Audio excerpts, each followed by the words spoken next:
Morning guys. Can say good morning. Good morning. Marami siyang insect bite sa face niya ngayon. Kasi nga, kinagat siya ng lamok nung nakaraang gabi. Sobrang lamok talaga. Sa face talaga siya lagi kinakagat. So ayan, medyo kumakapal na yung hair niya. Kasi ginagamitan ko ng oil. Yung Tiny Buds Hair Highness ba yun? Andito yun eh. Ito ginamit kong hair oil sa kanya. Parang 1 month na. Ay, yan ang kinok ni Mommy for you. Yummy. Ayan. Ginawan ko siya ng homemade chicken nuggets. Tapos kagabi, ang sauce niya is cheese. Ngayon, ang sauce niya is gravy for breakfast. Eat more, ha?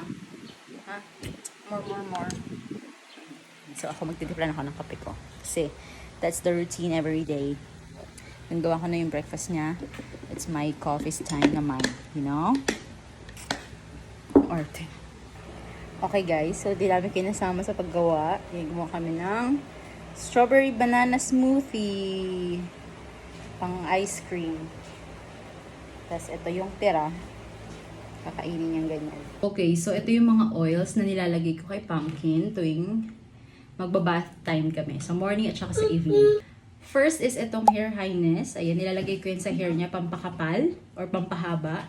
Ayan, may castor oil to, and rosemary, and sunflower din pala. Ayan. In fairness, effective naman siya kasi parang 1 month na namin siyang ginagamit. And then next is ito. Ayan, sa dibdib at sa likod, nilalagay ko tong baby oil.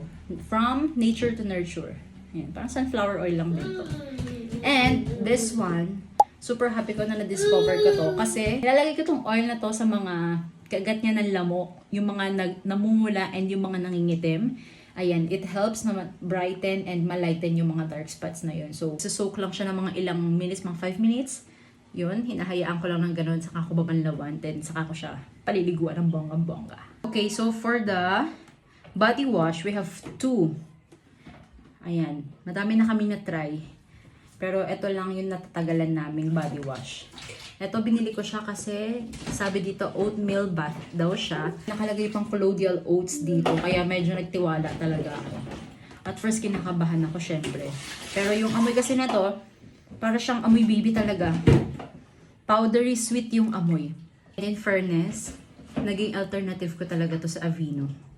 Super nahiyangan niya. And ang lamang nito sa Aveeno is mabango siya. Kahit mabango siya, hypoallergenic siya, effective para sa atopic dermatitis ng baby ko. Kaya nagustuhan ko to. And super mura, girl!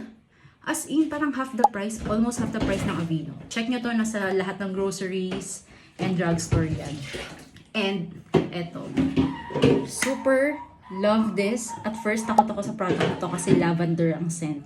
Mahilig ako sa lavender scent and I know na matapang yun. Pero girl, this one, sobrang mild and hypoallergenic. Perfect din siya kay Pumpkin. Sobrang sensitive kasi ng skin niya. Kita niyo naman yung insect bite niya, di ba? Nag-allergies or rashes sa face niya. Ganun ka-sensitive ang face ni Pumpkin ko. So, eto, as in, super natatagalan namin. So, yun, nabi ko ng chika tapos maligo si Pumpkin.